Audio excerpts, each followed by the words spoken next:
So Creality just dropped an announcement. It's insane. I'm excited for it. But the Klitek system, or Klitek, however you want to pronounce it, if you know it, drop it in the comments for me. What do you expect from this machine? I expect a lot, especially from this latest announcement. Let's get into it.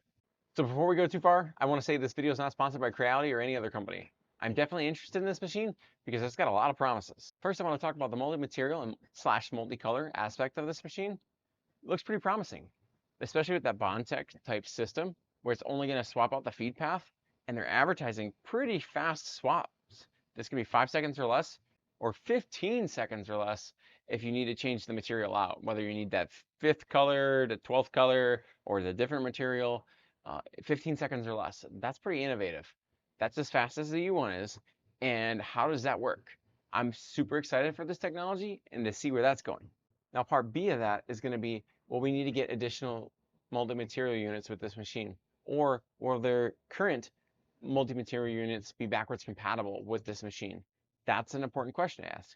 Do those users that are already invested in their Creality ecosystem get to experience that with this new machine or new machines, or does that require a whole new investment into this ecosystem?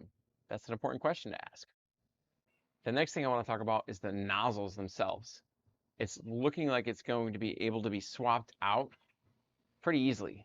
The maintenance on it seems to be a cinch. You just swap it in, swap it out.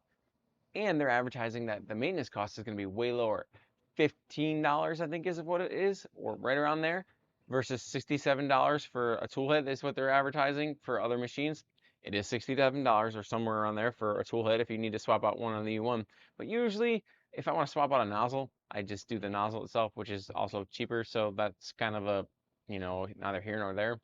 But that ease of swap is what I'm excited to see, because that would kind of be like the quick swap technology with the H2C or the A1 series or the P2 series that's out for Bambu. That quick swap nozzle is what I've been seeing everyone want on the channel.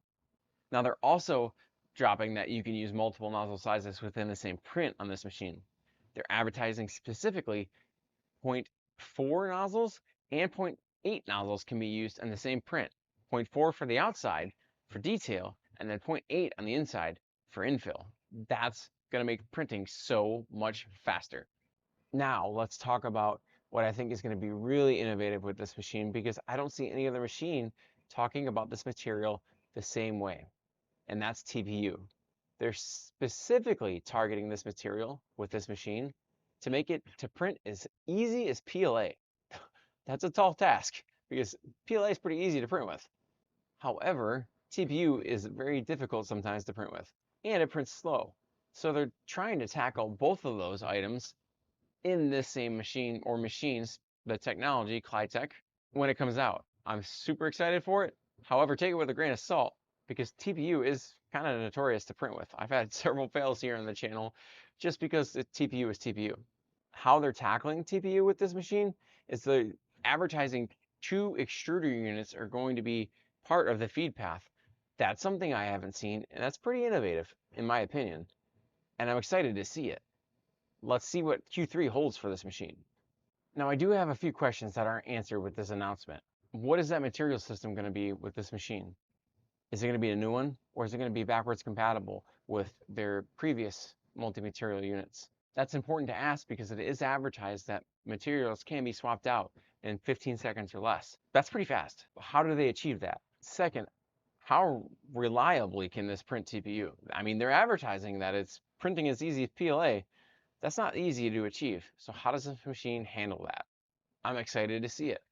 And third, long-term reliability with the machine is going to matter. Creality, they're a pretty big company, so I would imagine the reliability is going to be there.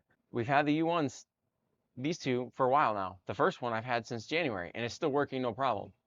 Will this machine come out and be just as good as that? I am interested to see. If you enjoy this type of video, hit that like button. And if you want to stay up to date on this Creality machine as it gets near launch, hit that subscribe button. Stay up to date on the channel. And until next time, be glorious.